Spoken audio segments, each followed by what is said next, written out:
Hi everyone, so I am going to do a tutorial on how to open BVH files in MATLAB. As far as I can tell, there is no default file or function or method within MATLAB that allows you to open up a BVH file automatically.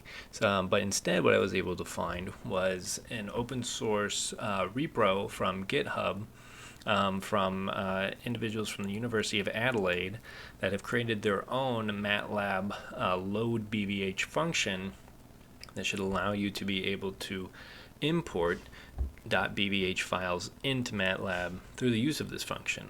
Okay, so I have already downloaded this data the way that you would do it yourself, and I'm going to put this data also within all of these files and this folder of all of this different software and data in here into our shared Dropbox folder. But if you were to ever come across a repro that you wanted to be able to download data yourself, you just come to code, you click on download zip, and it will just download a zip folder to your computer, and then you can use it and edit it however you want. So I've already done that. I put it into a folder in my documents, and I have now within that folder here, and you can see that across that within this folder I have all of the data that came with the repro, as well as the functions and the example that came with the repro. And I've also created my own script here called rr_bvhexample.m, and I'm going to walk you through exactly how I have now taken this function that was created by these University of Adelaide faculty or researchers, and use it to now open up one of their example files, walk.bvh, and do a little bit of like preliminary plotting as well. And so this is where you can kind of see how to initially start to use MATLAB for some of your own analyses using these kind of diverse file formats. So I'm just going to run this line by line instead of the whole thing all together. I've already run it one other time before to make sure nothing crashes as I run it for you. But first, what I'm going to do is I'm just going to clear everything. So within my workspace, I had my previous variables and now they are gone. I'm also going to say close all, which is essentially if I have any figures open, which are typically opened in individual windows in MATLAB, I'm going to make sure all of those are closed as well. Next, I'm going to just initialize a variable called name, and within name I am going to store the string walk. And walk is essentially the file name of the file walk.bvh that I am going to input into my load bvh function, which is within this folder. I'm currently have the path set to so that it knows to find this file, run the function on it, and give me the output that I'm looking for. So I just have load bvh name. That's all you have to do for the function. And as far as what I can tell, there's probably other things that you may need to do if you have a little bit more complicated output that you need from it. If you ever really need to look inside of any software in MATLAB, say this function, for example, the load bvh, you can double click on it and it will open up. You can actually see how this function itself is coded. And if you need to change things within this code that's specialized to your own data, you can do that. But also it will tell you exactly what type of arguments you can put into the load bvh function to be able to kind of customize what kind of data is going to come out of your own specific type of file. And you can read how all of that is done through the description here. So all of this green text is commented text. So this isn't run as code. The MATLAB knows that when you put a percentage in front of anything, that means that is commented out, and it's just viewed as text and is not run as code. Okay, just so that you're kind of familiar with, you know, the color and the kind of different symbols used to kind of do some housekeeping stuff within MATLAB. Okay, so I'm back here. I have my load bvh function with the name of the file that I would like to load, and to the left of that I'm going to assign two variables, and this is what they've done in their example. One of them is called skeleton and the other one is called time, and I've put it within these brackets here, which essentially is a way of being able to group elements or data together, especially when you're trying to assign multiple things to multiple places at once. Okay, so I have skeleton, which is going to be all of the censored data, and then I have time, which is basically just time. Okay, so I'm going to run this function, and I get my two variables, and I can click on either of them within the workspace, and it'll open a separate window that will show me what that data looks like in kind of this Excel format. I can also just type it into the command window and also get a visual through it here. I see that it is 344 units long. Same thing as I can see here. It's a 1 by 344 array with a class of type double. And double basically means that this data type is that of a numeric. Okay, so you can do something like class of time, and it will tell you that this is a double, and class is just the type of data type that this variable is. If I have look at my other variable, class of skeleton, if you click tab, it will actually do like an autocomplete for you, which is nice. You don't have to do as much typing if you don't need to. Called a struct. And what's different here is that a struct is not an array, but essentially it is a not a matrix, but essentially a kind of folder or a file within itself that has several other data types within it. So if I double click on skeleton, what I can see here is that on the columns here, I have different types of data. Some of them are all strings, some of them are integers, some of them are matrices. And what I can do with these data is index into my skeleton structure to be able to call different variables that are nested within skeleton to be able to then perform some kind of operations on.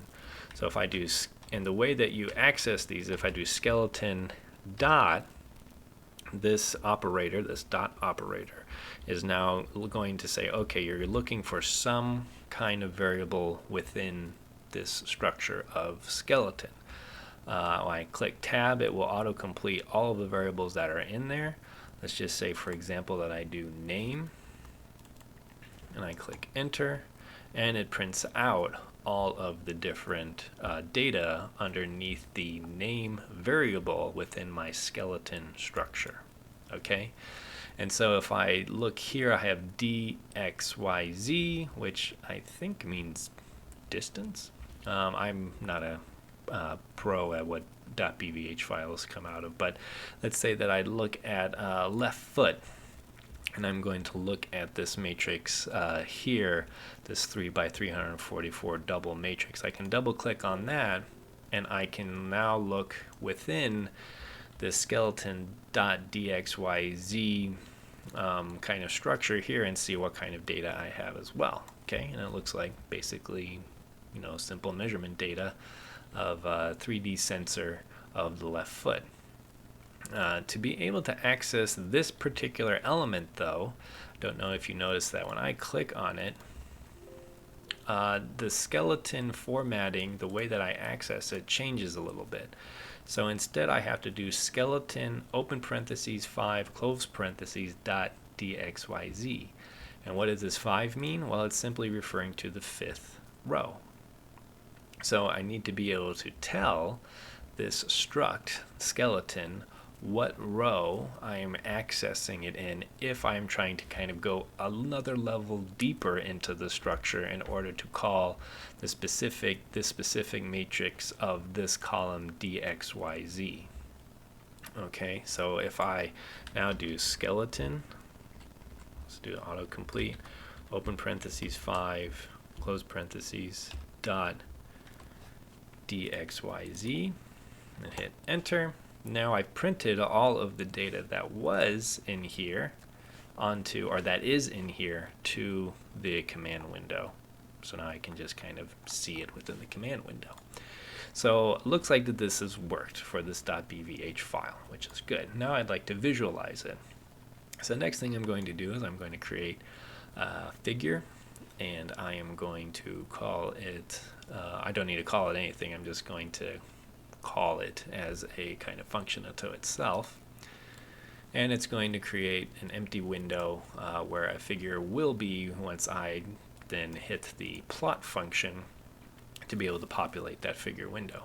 So I'm going to use the function plot, and on the x-axis I'm going to put in time, and then on the y-axis I'm going to call skeleton of the 5th row of the variable .dxyz, and then specifically I'm just going to look at the first row here and all of the data within it, which I think is the x dimension of this matrix. And so I'm going to say, all right, within the 5th row of skeleton in the variable .dxyz, I am going to look at the first row, 1, and then I want all of the columns, and that's what this colon operator represents. And then I would like to visualize that by a series of dashes and dots. Okay, so now I'm going to highlight this and see what it looks like. Go back to my figure, and here I can see the data of the x of the x of dxyz of the left foot across time here. Okay, and what I can see here is that there seems to be a little bumpiness as well. So maybe I would like to actually smooth this a little bit out so that I can get rid of some of this bumpiness. And so I'm going to create another figure. And I'm going to now use the function smooth. Okay, and this is a default function from MATLAB. And what this function does, and if you ever need help in understanding all of the features of a function, you can just in the command window hit help, then type your function, hit enter, and then the help or basically the text of that will kind of give the overview of what this function is all about will then populate within the window. So essentially at its basic form, the smooth function with some vector of y smooths data y using a 5-point moving average, and that is the default kind of method that it uses, a 5-point moving average.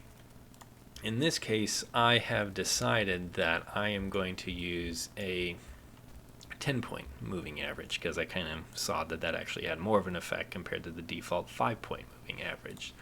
So within smooth, my first argument is my data, which we've already gone over, and then my second argument is 10, which is the span or the size of the moving average that I want to then smooth my data with.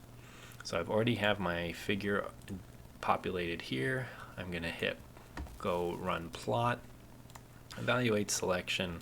Here is my first plot that is unsmoothed, and here's my second plot that is smoothed.